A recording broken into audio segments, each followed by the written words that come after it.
ऐसे भाई आप लोग खैरियत से हैं, ठीक ठाक है। यार आज ज़ाहिर सी बात है, पाकिस्तान हारा है साउथ अफ्रीका से पहला T20 इंटरनेशनल। तो वो जब भी आपकी टीम हारती है तो आपको अफसोस तो होता है, लेकिन एक तरह से सेटिस्फेक्शन भी मुझे है, इसलिए क्योंकि ये जो माइक हैसन ने जो हरकत की ना, और जिस तरह से उन्होंने कलाबाजी खाई है, उसके बाद सलमान अली आगा ने जिस तरह से प्रेशर मार की कलाबाजी खाई या सेलेक्टर्स ने खाई प्रेशर मार के कलाबाजी, तो यही वो डिज़र्व करते थे जो आज इनके साथ हुआ है पहले T20 इंटरनेशनल में।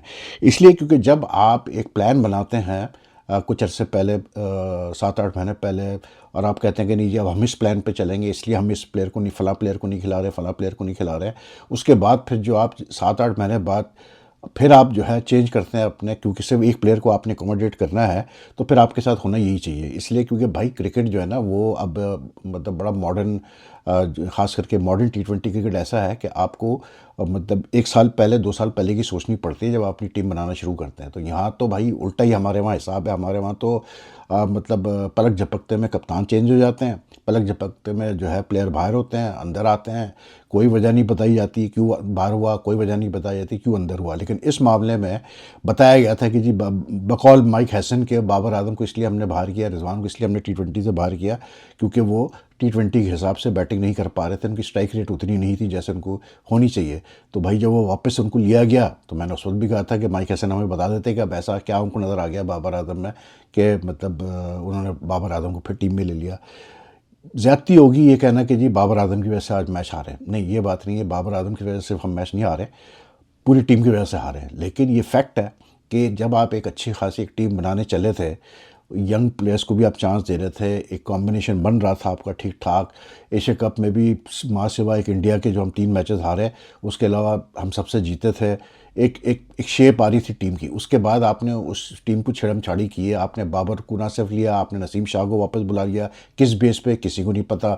उस्मान खान को वापस बुला लिया, किस बेस पे किसी को नहीं पता। अगर मोहम्मद हारिस से रन नहीं हो रहे थे, आप सादा फरहान से भी कीपिंग करा सकते थे, इसलिए क्योंकि अब तो सिवाय एक सरफराज रिजवान के तो मुझे सारे स्टॉपर्स ही लगते हैं भाई, साफ सीधी बात है हमारे वहाँ पाकिस्तान में।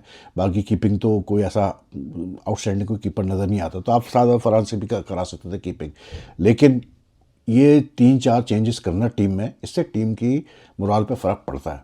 किसी को अच्छा लगे या बुरा लगे, लेकिन जो सच बात है वो ये है कि टीम की मोराल को फ़र्क पड़ता है। दूसरा फिर आप जैसे यंगस्टर्स हैं, मोहम्मद वसीम जूनियर हो गया या अब्बास आफरीदी वगैरह हो गया या इरफान खान नियाज़ी हुआ या सुफियान मुकीम हो गया, मतलब कोई वजह होनी चाहिए कि आप इन यंगस्टर्स को जो है ला रहे हैं। मतलब सलमान मिर्ज़ा वगैरह हो गया कि आप इनको नए प्लेयर या यंगस्टर्स मैं कहूँ कि इनको आप ला रहे हैं फिर बाहर कर रहे हैं, ला रहे हैं फिर बाहर कर रहे हैं, किस लिए भाई? मुझे बताना। बात यह है कि आप एक प्लान बना के अगर चले हैं मतलब 7-8 महीने पहले, तो स्टिक टू दैट प्लान यार। लोग कुछ भी गए आपके सोशल मीडिया पे, लोग एनालिस्ट कुछ भी गए, साबिक क्रिकेटर्स कुछ भी बोले, लेकिन आपको तो स्टिक करना है ना यार। क्योंकि सक्सेस उसी वक्त मिलती है जब आपको अपने जो आप कर रहे हैं, जो डिसीजन आप ले रहे हैं, आपको उसके ऊपर यकीन होता है कि हाँ यार मैं सही डिसीजन ले रहा हूँ। तो यहाँ तो ऐसा कोई सिलसिला नहीं है। माइक हैसन जैसा बंदा कलाबाजी खा गया यार, मतलब सोचे ज़रा। तो आज जो हुआ बिल्कुल ठीक हुआ पाकिस्तान टीम के साथ, यही होना चाहिए और यही हमारी वोट है भाई कि आप एक साउथ अफ्रीका की बी ग्रेट टीम से भी आप नहीं जीत सकते, साफ सीधी बात है। और जिस तरह से मारा है साउथ अफ्रीका, जितने कन्विंसिंगली मारा है पाकिस्तान को आज साउथ अफ्रीका ने, वो उस चीज़ को देखने की ज़रूरत है कि किस तरह से साउथ अफ्रीका ने आपको उड़ा के रख दिया।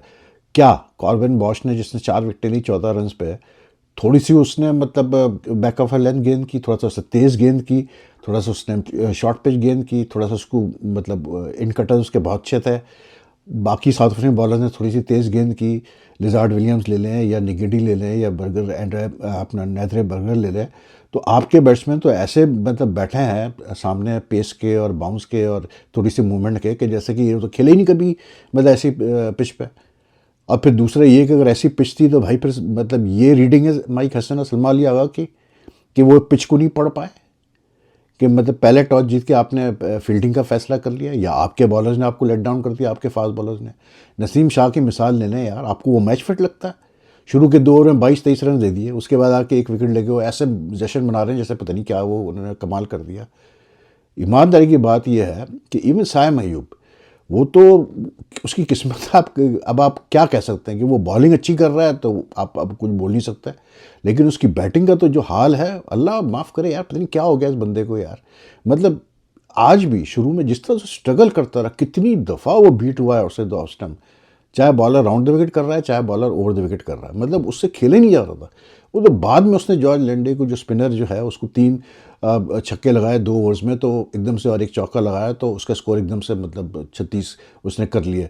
वरना तो रन बॉल तक उससे नहीं हो रही थी। और फिर जिस तरह वो आउट हुआ है शॉट खेल के, यार मतलब अगर आपने अपनी क्रिकेट को बेहतर करना है ना, तो इन प्लेयर्स को पहले तो आप वैल्यू बताएं कि कौमी टीम की कैप की वैल्यू क्या होती है। मतलब ऐसे शॉट खेल के आउट होने के बाद इन प्लेयर्स को फिर अगर आप सेलेक्ट कर रहे हैं, तो भाई फिर तो अल्लाह ही हाफिज़ है पाकिस्तान क्रिकेट का। साफ सीधी बात मैं कर रहा हूँ, कोई वैल्यू नहीं रही इस पाकिस्तान टीम की। मतलब आड़े तिरछे शॉट खेलो, आउट हो जाए वो, मतलब उसको हसन नवाज को आप ले, हसन नवाज को खुद ख़राब किया इन्होंने। अच्छा खासा वो सेटल हो रहा था इंटरनेशनल क्रिकेट में, मतलब नज़र आ रहा था कि यार इसके अंदर स्पार्क है, उसको आपने एशिया कप में अहम मैचेस में बैठा दिया फॉर नो राइम और रीज़न, क्योंकि जी तलत हुसैन तलत को खिलाना था, कर दिया उसका भी कवाड़ा, उसका भी अब कॉन्फिडेंस आने में टाइम लगेगा। तो इस तरह टीमें नहीं बनती भाई, साफ सीधी बात मैं कर रहा हूँ जी। एक प्लेयर को एकोमोडेट करने के लिए आपने पूरी टीम को जो है ख़राब किया और कुछ भी नहीं। बाबर आजम इतने प्रेशर में वो है, एक प्लेयर जो प्रेशर नहीं बर्दाश्त कर सकता यार, तो वो क्या मतलब आपको डिलीवर करके देगा भाई। 1 साल हो गया है, 1 डेढ़ साल से वो बंदा प्रेशर ही नहीं बर्दाश्त कर पा रहा है। वो आता है, उसकी चेहरे पे जो है हवाइयाँ उड़ी हुई होती हैं। मतलब जिस तरह वो शॉट खेल के आउट हुआ है कॉविन बॉश को, वो कोई शॉट था खेलने का? जितनी देर में उसने मतलब बल्ला चलाया था, उतनी देर में बल्ला, मतलब बॉश ने कम से कम 2 विकेटें ऐसी ली जिसमें यानी कि बॉल जो है, गेंद जो है, वो बल्ले के हैंडल पे लगा है। आप सोचे टॉप ऑफ द बैट लगा है। वो जिस तरह नसीम शाह आउट हुआ, आप देखें ज़रा, भाग रहे थे यार। मतलब आप अगर इतनी पेस नहीं हैंडल कर सकते, इतना बाउंस नहीं हैंडल कर सकते, इतना थोड़ा सा एंगल बॉल का नहीं हैंडल कर सकते, पर आप क्या करेंगे मुझे बताएं। मैं आपको बताऊं, सिवाय एक मोहम्मद नवाज के, जो कि मतलब वाकई, मतलब उसने अपनी जो जगह उसकी वापस उसको मिली पाकिस्तान टीम में, उसने उसको जस्टिफाई किया है। बॉलिंग में भी, बैटिंग में भी। आज भी वो 3 विकेटें ले गया, आज भी उसने रन्स किए, मतलब जब ज़रूरत थी पाकिस्तान को। लेकिन वही वाली बात है, वो अकेला क्या करेगा भाई। दूसरा साहिबजादा फरहान, ठीक है वो आउट हो गया, बोल्ड हो गया, उसको लिजार्ड विलियम्स ने बोल्ड किया, गलत शॉट उसने चुना खेलने का, मतलब टॉप ऑफ द स्टम्प, मतलब स्टम्प पे बॉल थी और वो हट के खेलने की कोशिश कर रहा था, पेस से बीट हुआ लिजार्ड विलियम्स की गेंद पे। लेकिन फिर भी यार उसके मतलब जिस तरह से उसने नेगेटिव को पहले ओवर में ही 3 चौके लगाए, ये होता है इंटेंशन यार। यही T20 से खेली जाती है। चंद एक प्लेयर मुझे नज़र आए इस टीम में जो कि आपको लगता है कि हाँ भाई, मतलब इनकी जगह बनती है। सलमान अली आगा कप्तान आपके, बाबर आजम डक पे आउट हो रहे हैं, उसके बाद सलमान अली आगा आ रहे हैं खेलने के लिए। मतलब जिस किस्म का वो शॉट खेल रहे हैं, पता है कि गेंद जो है वो कट कर रही है, अंदर आ रही है, और वो मतलब ऑफ में जाके लेग पे खेलने की कोशिश कर रहे हैं, फाइन लेग पे खेलने की कोशिश कर रहे हैं, मिडिल स्टंप पे खा रहे हैं गेंद, उसके बाद फिर रिव्यू भी ले रहे हैं। और जिस किस्म की उनकी फॉर्म चल रही है, माजरत के साथ भाई, अगर कप्तान अगर इस तरह से मतलब फेल होता रहेगा, तो भाई फिर तो उसकी जगह कहाँ से टीम में बनती है यार, मुझे आप बताएं। यार मैं कहता हूँ कि ये जितने भी सेलेक्टर्स हैं, जितने भी पाकिस्तान क्रिकेट बोर्ड के लोग हैं, ये है कसूरवार जो आज हशर हो रहा है इस टीम का। प्लेयर्स के साथ इनकी रिलेशनशिप सही नहीं है, कम्युनिकेशन की है ही नहीं, प्लानिंग कुछ होती नहीं है, मतलब कोई कंसिस्टेंट हम परफॉर्मेंस हम किसी चीज़ में दे नहीं पाते हैं। मतलब एशिया कप में जिस तरह हम 3 मैचेस हारे, बाकी टीमों के लिए अच्छा कर रहे हैं, यानी कि तगड़ी टीम आएगी तो हम खेल नहीं सकते। ये साउथ अफ्रीका की टीम, खुदा के लिए यार, they are missing 7 to 8 of the leading players यार, जो कि पक्का खेलते हैं। चाहे वो एडम मार्कम हो, चाहे वो मार्को यंसन हो, चाहे वो केशव महाराज हो, चाहे वो कगीसो रबाडा हो, चाहे वो ट्रिस्टन स्टब्स हो, चाहे वो डेविड मिलर हो, चाहे वो जेरेल कॉट्जी हो, ये सब नहीं है इस टीम में। उसके बाद भी 55 रन से वो आपको मार के चले गए यार। और जिस तरह उन्होंने बैटिंग की है, मतलब लग रहा था जैसे जब वो बैटिंग कर रहे थे तो अलग पिच पे बैटिंग कर रहे हैं, और हम जब बैटिंग कर रहे थे तो हम कोई दूसरी पिच पे बैटिंग कर रहे थे। ईमानदारी की बात है, जिस तरह से उसने खेला है, मतलब रीजा हेंड्रिक्स ने 60 रन उसने किए, उसकी इनिंग्स देखें आप यार, जिस तरह जॉर्ज लैंडे खेला है। मतलब पाकिस्तान ने अच्छा किया, फाइट बैक किया, उनको रोका, क्योंकि एक वक्त में तो उनके 10 ओवर में 100 हो चुके थे, 7 ओवर में उनके तकरीबन पता नहीं ठीक ठाक रन बन चुके थे, पावर प्ले का उन्होंने पूरा फ़ायदा उठाया। मतलब दे वर जस्ट हसलिंग अलॉन्ग, ऐसा लग रहा था कि जैसे वो 230 240 पे एंड होंगे, लेकिन फिर आखिरी 5-6 ओवर में फंस गए वो, जिसकी वजह से जो है वो सिर्फ 194 उन्होंने किए, 194 पे आके वो फंसे। लेकिन मैं, हाँ, 194 फॉर 9 उन्होंने करके वो फंसे, ठीक है, वरना तो वो आराम से 220 230 कर सकते थे। लेकिन भाई मेरे, बात ये है कि जिस फ्रीडम से वो खेले हैं और जिस इंटेंट से वो खेले हैं, with despite not having the main players available, despite the fact कि जो उनका मेन, जिस पर उनको बड़ी उम्मीदें हैं T20 क्रिकेट में, डिवाल्ड ब्रेविस, वो जल्दी आउट हो गया, बोल्ड हो गया, सब कुछ हो गया, लेकिन उसके बावजूद भी जो है बाकियों ने कंट्रीब्यूट किया, थोड़ा थोड़ा करके किया। इसने टोनी डी जॉर्जी देखें आप यार, टेस्ट का प्लेयर है वो, टेस्ट में अभी वो खेला था, बड़े फॉर्म में था टेस्ट मैचेस में, दोनों टेस्ट मैचेस में। लेकिन आज उसने जिस तरह से अपना गियर बदला है, मतलब वो सिर्फ उसका गियर बदलना, आप देखें जिस तरह वो बाहर निकल के स्पिनर्स को खेल रहा था, जिस तरह से रीजा एंड्रेस बाहर, सारे बैट्समैन के जिस तरह स्पिनर्स को बाहर निकल के खेल रहे थे। अगर टोनी डी जॉर्जी जैसा प्लेयर अपना इस तरह से मतलब वो बदल सकता है कि वो 206 की स्ट्राइक में बैटिंग की उसने आज, ठीक है। इनका जो वो था क्या बोलते हैं अपना वो क्विंटन डिकॉक की आज वापसी हुई, उसने 176 की स्ट्राइक में बैटिंग की, 23 रन से अच्छे किए। लेकिन आप ये देखें कि अगर टोनी डी जॉर्जी अगर 206 की स्ट्राइक में बैटिंग कर सकता है, डिस्पाइट उसकी जगह नहीं थी इस T20 टीम में, वो तो इंजरी सी वजह से उसको जगह, मतलब उसको तो भेज रहे थे घर, वनडे में रखा हुआ था, लेकिन फिर वो T20 में शामिल हो गया। तो मुझे बता दें, हमारे बैट्समैन बाबर आजम साहब, दी ग्रेट बाबर आजम साहब, उनका कब तक हम इंतज़ार करेंगे स्टाइल चेंज करने का यार? बहुत हो गई ये बातें सुन सुन के। क्वालिटी प्लेयर, ऐसा प्लेयर पैदा नहीं किया पाकिस्तान ने, फला नहीं किया, ढिमकाना नहीं किया। वो लास्ट टेस्ट में देख लें आप, जब ज़रूरत थी पाकिस्तान को चौथे दिन उसके बैटिंग करने की, आए 50 किए और चलते बने। तो ऐसा क्या फ़ायदा ऐसे प्लेयर्स का यार? मेरी तो समझ भी नहीं आती ये क्या लोग। अब तो बहरहाल मुझे समझ में आ गई है काफ़ी चीज़ें जो अब हम देखते हैं टीवी पे। वो बंदे ने मुझे समझा दिया कि भाई ये गेम भी पीछे चलता है, छोड़ दे इसको, रहने दे। लेकिन फ़ायदा क्या है यार? नुकसान तो पाकिस्तान क्रिकेट का ही हो रहा है ना यार। पाकिस्तान क्रिकेट को भी आप तबाह कर रहे हैं, थैंक्स टू माइक हैसन। मतलब क्या बोलूँ यार, ऐसा बंदा जिससे इतनी उम्मीदें आपको हो कि यार चलो एक आदमी आया है, उसने एक टफ स्टैंड लिया और अब वो चाह रहा है कि पाकिस्तान क्रिकेट इंप्रूव हो, और वो जो है ऐसे करके ठक करके कलाबाजी खाता है प्रेशर में आकर। प्रेशर ही नहीं बर्दाश्त कर सकते ये लोग यार। भाई आप एशिया कप में ठीक है जो भी था, लेकिन आप प्रेशर बर्दाश्त करते हैं। लेकिन South Africa today came out with intent, to be very honest, they came out with a lot of intent and they played with intent. They knew कि इतना हम कर लेंगे तो हम जीत जाएंगे मैच। दूसरी चीज़ ये कि आज Corbin Bosch was outstanding with his bowling, no two ways about it. तो पहले ओवर में ही उसने हिला के रख दिया था। लेकिन हमारी बैटिंग में कहीं से आपको नज़र नहीं आया कि इन्होंने कोई प्लानिंग की हो कि कैसे चेस करेंगे, क्या करेंगे। तो बहरहाल शेम ऑन पाकिस्तान, क्या आप मतलब जो है साउथ अफ्रीका की बी टीम से हार रहे हैं। अभी लोग अब इंतज़ार कीजिएगा आप अगले T20 इंटरनेशनल के, सेकंड T20 इंटरनेशनल के, अब बाबर रन्स करेगा भाई।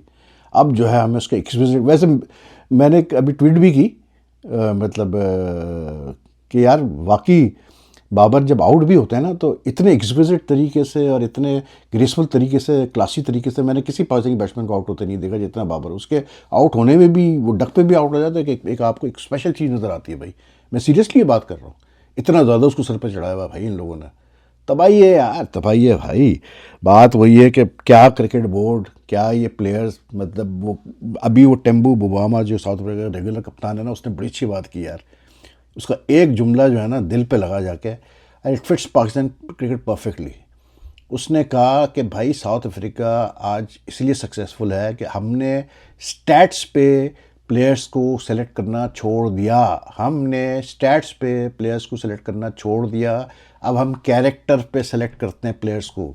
तो भैया कैरेक्टर वाले प्लेयर लाओ ना। और जो बन रहे थे बेचारे कैरेक्टर वाले प्लेयर, एक प्लेयर के चक्करों में आपने जो है पूरी टीम को उल्टा कर दिया। ले लें, आपके सामने रिजल्ट आ गया। अब इसमें भी कोई कॉन्स्पिरेसी थ्योरी आ जाएगी भाई, क्योंकि हमारे आजकल कुछ जो है साबिक कप्तान, वो तो ऐसा लगता है जैसे कॉन्स्पिरेसी थ्योरीज की जो थैली साथ लेके चलते हैं भाई।